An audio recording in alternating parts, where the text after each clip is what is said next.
G'day everyone, and welcome to part 2 of making Shizuku-tan from my dress up darling, aka Marin's first cosplay.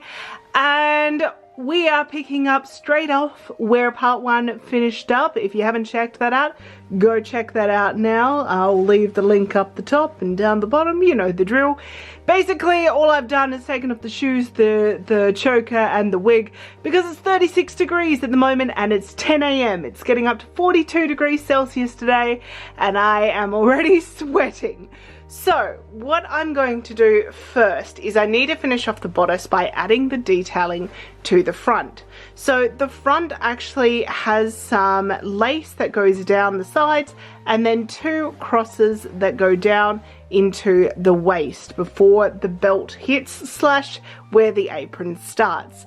So I need to figure out where on my body those lines need to be and then figure out, okay, now that I've done that, let's start sewing and figure out what laces I'm going to use and that sort of thing. So I've just gone ahead and I've put 2 pins, one here at where the kind of waistband hits just under my bust because it's a very high kind of waist as per the reference image, and then I've gone ahead and I've pinned where I believe the start of the line is going to be. The interesting thing is in the reference images in the art book, which is pretty much straight from the anime, it's a very straight line that she has running down here. However, on the model, it actually goes out a little bit and then does like a tiny little arch, kind of following where this bust point would be, the kind of the dart that I put in. So what I'm going to do is I think I'm going to follow more the model because I think that that will accentuate the boobs, and considering that this character is all about the boob bag, I think that I'm going to do that. So I'm going to do a slight curve coming out just on the inside of the dart because the dart is quite far out, and then follow that down along the line of the dart to kind of bring it in.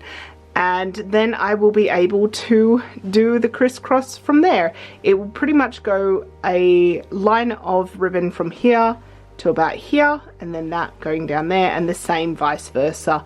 And then there's going to be a bow right here in the middle point. So yes, okay, it shouldn't be hard. Famous last words. What was meant to be simple has just got a whole lot harder. So this was the trim that I initially pulled out. It's a pre-ruffled trim that I've had in my stash for ages. But as soon as I put it on the bodice, it was just way too small. So I had a little bit of a look and I was playing around with some other laces that I had, and I have this one, which is a polyester black lace. It's actually an eyelet lace. But I think that it actually complements the one that I have in the skirt quite nicely because I really don't just want to cut more of that netting because then I will also need to add some sort of ribbon to like finish it off. So I thought, okay, well, I'll do this. And then because that's flat, what I do need to do is I now need to go through and actually need to ruffle one side of that down to give that look. Then what I've gone ahead and done is I've pinned some ribbon. This is the ribbon I think I'll be using for the bodice. It's quite thin. I wish it was like maybe 1 or 2 mils bigger, or thicker should I say, but oh well, this is what I had, and to be honest, it still does the job. However, I think that the curve in is too much. I think it does need to be moved out. So I think what I'm going to do is I'm going to probably have it starting more here and then working its way down. So it's still going to be a little bit of a curve, but this is just too much. It does not look right. So, this was meant to be like a half-hour job, but it's just, it's going to be a lot longer. This is where we're now up to. So I've gone ahead and I've used the new lace, which I think is a much better width. And I have gathered it up to about 2.5 times the length that it needs to be. So here is where the waistband actually comes up to, but I will go a little bit further down than that, just, you know, because shirts lift slightly. But I think what I'm going to do is I'm going to figure out the placement of these ribbons. I don't know, they just look weird, and I have a feeling I'm going to have to sew them down because I don't want them jumping around which is something I found out when I was doing Froppy, and she's got like a cross section at the front just like this. I didn't sew them down, I had them loose, and they kind of move around a little bit, which is not ideal because these aren't even going into the seam, they're literally going underneath the lace, so I need to put these on first before I can put the lace on. Of course, there is one other option, and that is I can lay the original lace that I had, which was this pre-ruffle trim that I had with like a base like that. I could lay that on top of the other lace. I think I'm gonna ask my patrons what they think. We also have a fourth option now, which is the double lace with a ribbon. So I put it all onto Instagram. I'm getting thoughts because I really don't know. It is between these two, so that's a single lace with ribbon and the double lace with ribbon.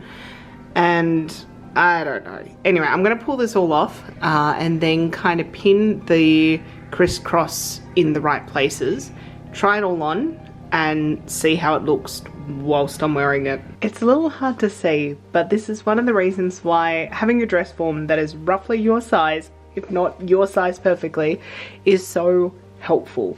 I was able to pin this by eye on my dress form, and then I've just tried it on to make sure that the crisscrosses are even and, you know, are not like weird on my body, and they look good. So I'm gonna go ahead and sew these down, and then once that's sewed down, then I can add on the ruffles on the side.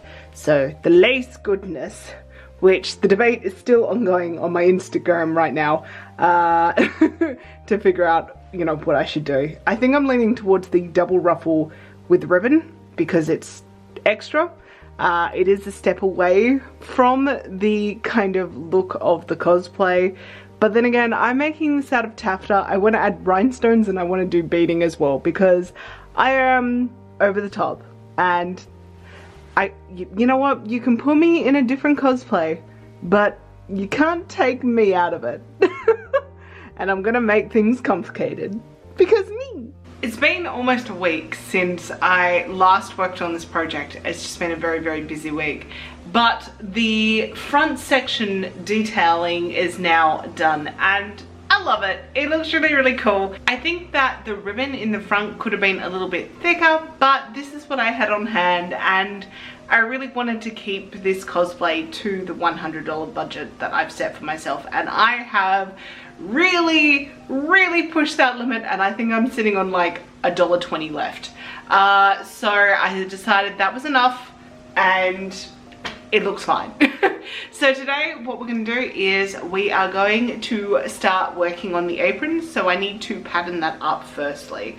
So let me crack open the calico and get cracking on that. I've just started patterning out the apron. I'm going to start with the circle base just because that's what I'm doing for the rest of the kind of skirts.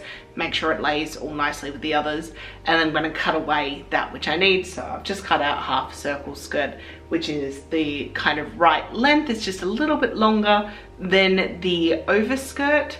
But before I do all of that, I forgot to mention in the last clip that the delivery came in, and so now I have the leash that goes with the collar. Good times. I also want to make a mention that because of the fact that I bought the choker and the leash, now my AliExpress search engine thinks I'm into bondage. I have just finished the mock-up for the apron and I learned a few things. The first thing is that the waistband, I was going to make it the same width as the skirt waistband, but I've ended up making it about 1 centimeter like narrower, just so that way it kind of sits nicer on the body, because there's a bit of obviously fullness at the waist, like the real waist, because of all of the different skirts there, so it just was pushing this apron up a bit. So I'm gonna make that width there, which is looking good. I found out what the circle is. That's good. I'm happy with that. The ruffle, I did make it 5 centimeters. I'm gonna make it 6 centimeters, and that's including the seam allowance of 1.5 centimeters. It just needs to be about 1 centimeter longer than what it is now, and then I think that that's correct. It is a very narrow ruffle, but I think this is just a little bit too narrow. Then we go on to the straps. The straps are looking real dodge because I literally just put it through the machine really quickly, and that's why it's bunching up at the front. I will be hand stitching the kind of the underside of it. See, I just top stitched it here. Realistically, I'm going to be whip stitching all of that down on the inside. And I figured out how far I had to have the ruffle come down to so it meets the band, and like stop it on the strap, so the strap can then be sewn into the waistband underneath, but there's no extra bulk. And then I figured out the gradient that comes up to this puff, and then it comes down at the back. So that took a little bit of maths, and it took a little bit of just figuring it out slowly, but I'm very happy with how that's turned out. I think that looks really, really good, and it gives that really cool illusion. I'm not doing a mock-up for the bow because I've done so many bows. I'll be able to work that out on the fly. She says, full of confidence. Haha. Part 1 of the apron is now complete. It has been, I don't know, 5 days since I cut everything out, and I've just been so busy that it's just been sitting on my desk, not being touched. But today and tomorrow I am determined that I'm going to get this apron done. The base apron is on, so the next thing I need to do is the straps. So I'm going to get cracking on that. It's coming together, guys. It's coming together. Slower than I wanted, but it's coming together. It's a little bit later in the day and I am running behind in time. That is why I have not been filming, and also I've just been like getting into a groove and doing the thing. So this is where the apron is up to. It's looking real good. I still have to sew in the straps to the waistband, but this is where we're up to. Everything is really nicely finished. I'm really, really happy with it. I've got a lovely flounce happening in the shoulder straps. Very happy about that, and they are like gradually bigger towards the peak, and then on the back they then go smaller. Like, look at that. Yes. The flap is like a little bit over to what will be my right, and the bow goes right in the center. The reason why I did that was that I wanted to make sure that I had enough space that I could sew both straps down while still having a good kind of overlap, so that the actual belt part of it is very, very secure. And this is going to be covered by a big bow anyway, which hopefully I will do tomorrow. No, not hopefully, I am going to do tomorrow. Get this done. But yes, so that's what the back's looking like, and I'm very, very happy with how that's looking. It's the next day and I went ahead and sewed the straps into the bottom apron part, and then I attached some press studs to the top of the shoulders so that it connects to the outfit, because when I did a quick try on they were just slipping right off my shoulders. So I figured that I would just add a little bit of security there as well. Now I'm working on the bow, which is the final part of the apron part of this, and I've just done the bow, so now I just need to figure out the tails, and then I can sew them together and then attach that to the apron, and there will be more press studs to keep it in place, no doubt. So yes, all of this is completely interfaced. The bow is completely interfaced because I want it to be very, very rigid.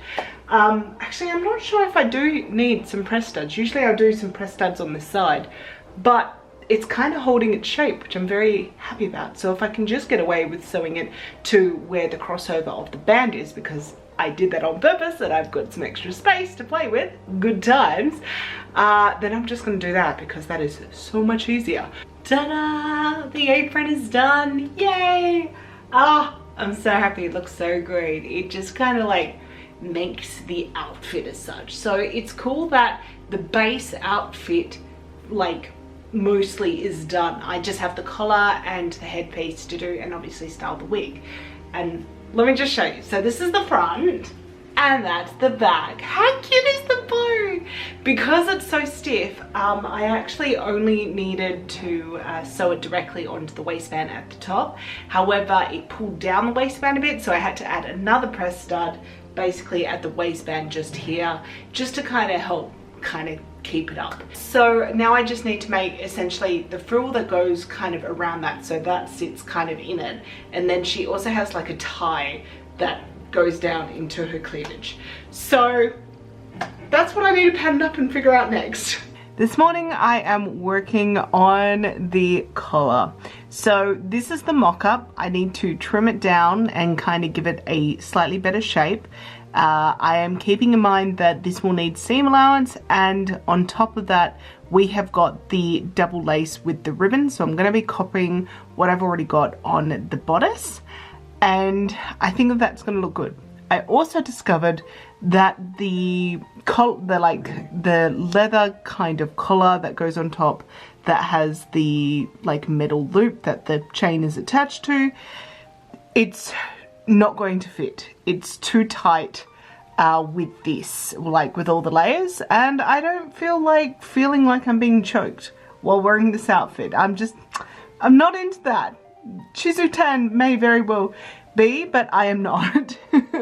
So I am going to probably end up cutting off the edges of the collar, so it will go around to about 3/4 of my neck, and then I'm going to zigzag stitch it down.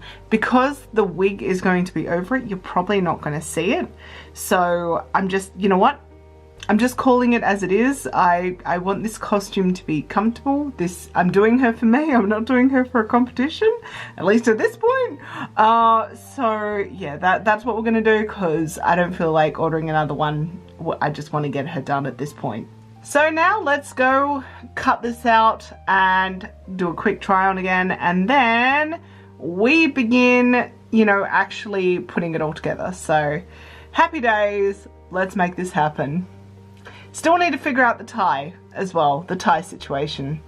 It's a few hours later and I have completed cutting and sewing the base of this collar together. I'm really happy with the front, and the kind of choker went on a lot easier than I thought. So basically just over here on both sides I've done a zigzag stitch down the edge. I'm really happy that the like leatherette that it is in the collar choker itself is actually black all the way through. I was thinking that I was going to have to like color it in with a Sharpie, but it is much more comfortable than what I was going to have to do. I'm a little bit upset about the back. Let me show you.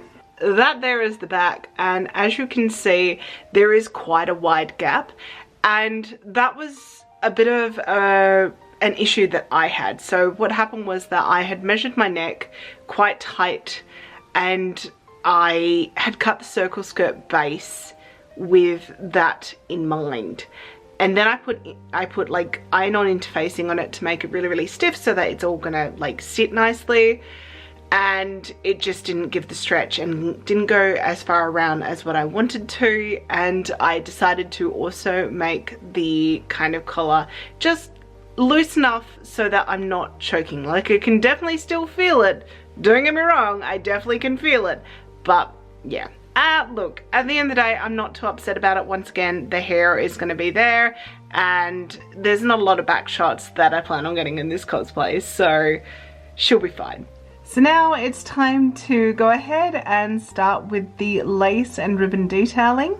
So that's going to be the double lace with the ribbon.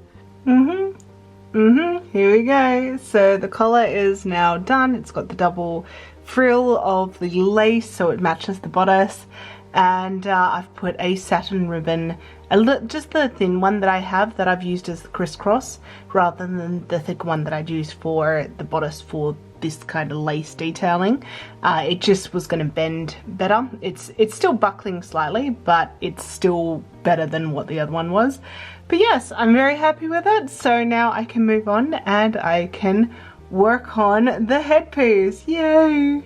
So I think I figured out how I'm going to do my headpiece. I've watched a few YouTube videos about people making their own rectangle Lolita headpiece. taking inspiration from that, but certainly changing it up slightly. So mine is not going to be a rectangle, it's more like a oblong, for like a better word, just because hers has lace going all the way around, where a lot of these rectangular ones actually just stop at the edge, or they have like a square and there's also a strap that comes out. She doesn't have any straps, she's got bows on the edge, but essentially it's going to be connected by crocodile clips. So this here is the size that it will end up being in terms of the main fabric on top of my head. And then that's with the seam allowance. I'm going to do 1.5 centimeter seam allowance because I am going to be using as the main lace, the same lace that I used on the skirt, which is a fabric lace, and I just want to give myself a little bit of extra movability with that. And I'm going to cut those out. I'll cut one lot of interfacing as well and put that onto the backing of it. I was going to use buckram, but I don't think I need to go that harsh with it.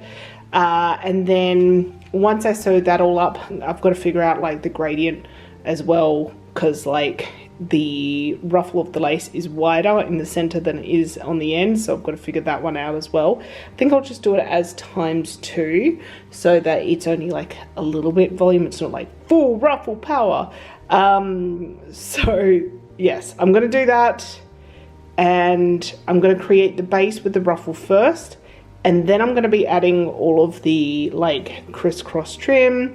I'm going to add some more of this lace because I've got a little bit left and I can use it for the headpiece just so it ties everything together. But we'll come back and do all the trims later. For now, I'm just going to cut out the main pieces and figure out the ruffle. So let's do that now, and I'll cut to where I'm up to next. Here is the base of the headwear.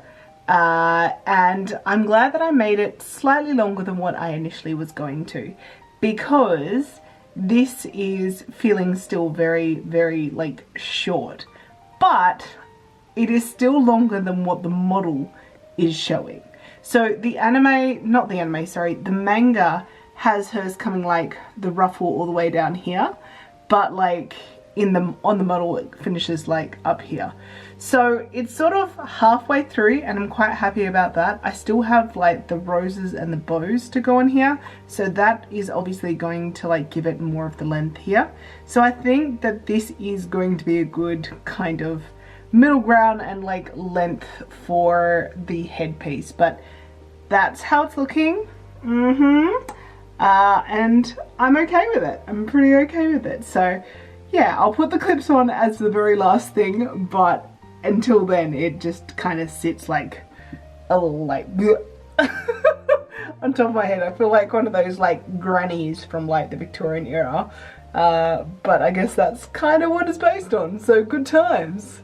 Good morning. So it's time to hopefully finish off the headpiece. So I've started off by pinning equal distance down on each side. These are my marker points for kind of the points of the ribbon. So let's get cracking on that. I will touch base with you at some point. I just kind of want to get this done. That's the honest truth of this. I just want to like knuckle down and get it done, because once the headpiece is done, it's literally styling the wig, and that hopefully won't be too difficult. And the headpiece is now done. Ta-da! I think it's sitting a little too far back. There we are, that's a bit better.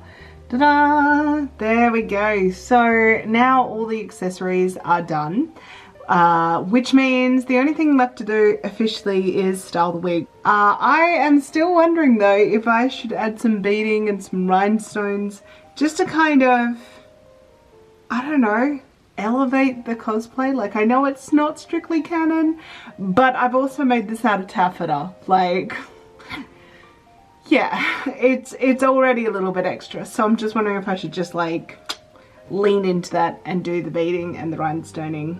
I might do that in front of the TV tonight, who knows. But yay, it's done! It looks so silly on my hair. Hopefully it looks so much better in like her purple hair and like the rest of the cosplay. But yeah, it looks pretty much like the reference images-ish. I think the lace on the sides could have been a little bit longer, but honestly, I like it. It's all good. Side note, the only colour the only colour in the entire cosplay. It's been very hard not to have colour, but I got to work with these red roses left over from our wedding, and I'm happy. I'm happy that we finally got them into a cosplay. Good times. So this is the wig as we're starting off.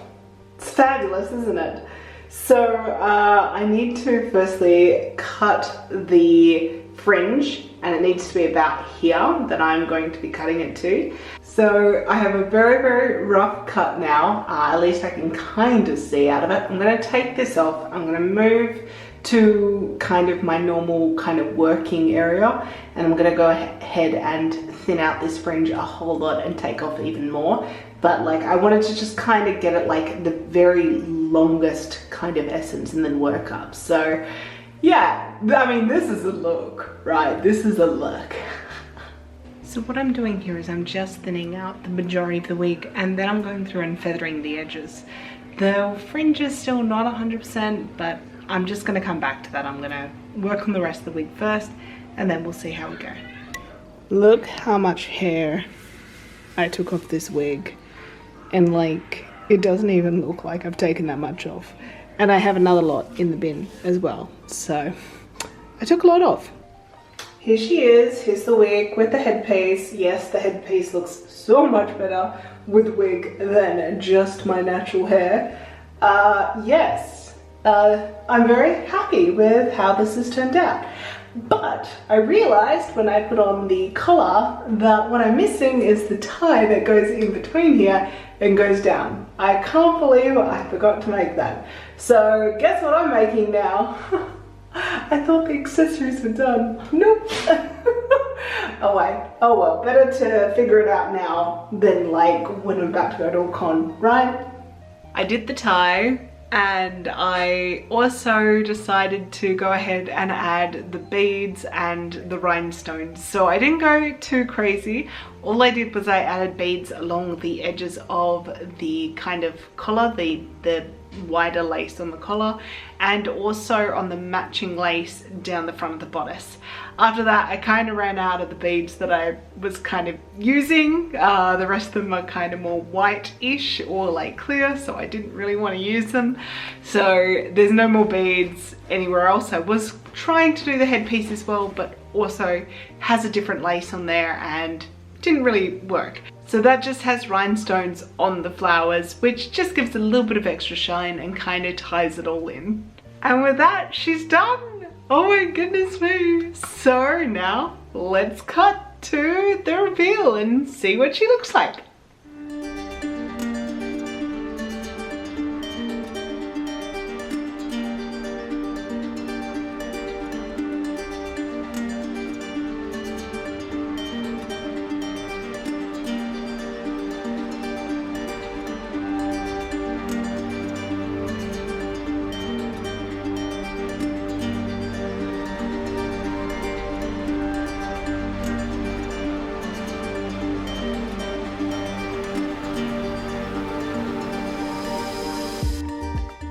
And there you go, Marin's cosplay is done.